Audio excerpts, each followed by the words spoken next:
I can't get that high note. Half of my life now I've been traveling around the world looking at different mountains and deserts and cultures and countries, and I've lost track of where I've been and who I've met. Nearly everyone would suggest coming to the UK and checking out the fell running scene. The Lake District is really kind of the epicenter of fell running and has been for over a century.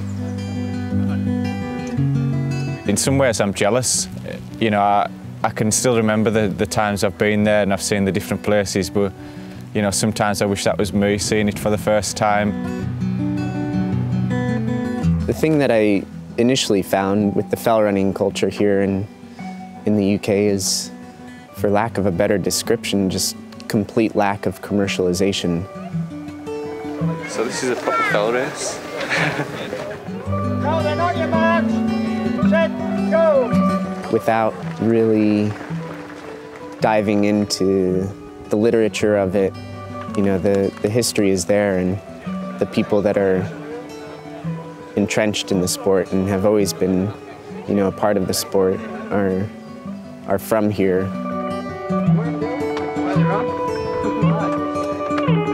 Why did it start, you know, in the late 1800s? Why are we still running fell races?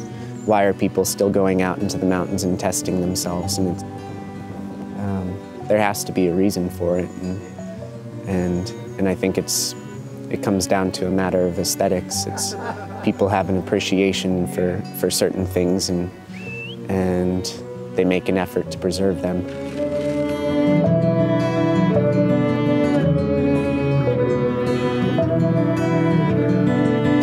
I still don't know how to really convey like how incredible the times and the achievements of Joss, of Billy, of Kenny, you know, the greatness of their achievements. Other than that, they set records decades ago that people still aren't coming close to, and people are trying really hard.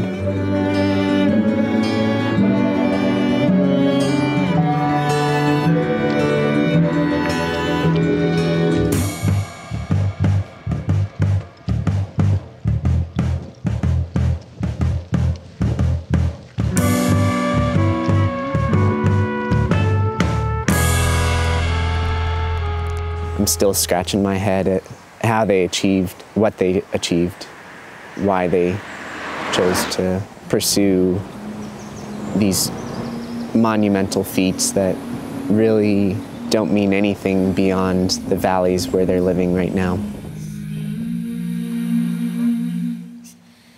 I think perhaps the most amazing part about those feats is that they don't really seem to care if people understand what they accomplished. People put you on a pedestal, but I don't. That was as good as I was, and so what?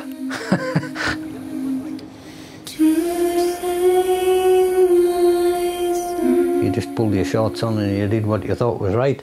However good or bad Billy Bland was, that was as good as he was. That was me. Watching Billy a couple mornings ago, looking out his window, and that he's been looking out for the past 40 years and still being fascinated by the way the wind plays with a waterfall or the way the clouds are flowing over a mountain. And you know, there's something very meditative about that.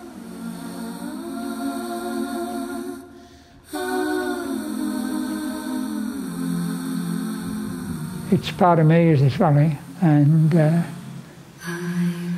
I appreciate it. It's got everything I desire.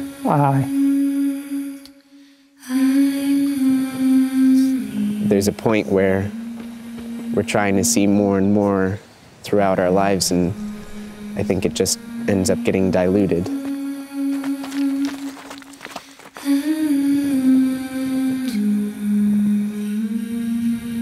Plenty of people thought that I wasn't right in me thinking, but I think I was. You become two people.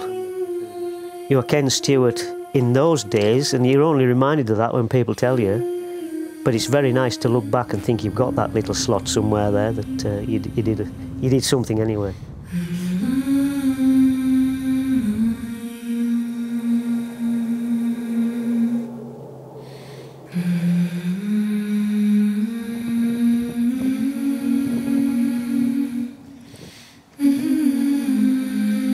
You come to a place and you find these guys that have essentially never left this one little mountain range.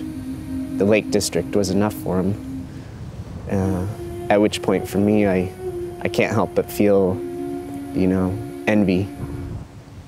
Because in the end, I think that a single mountain range is enough exploration for an entire lifetime.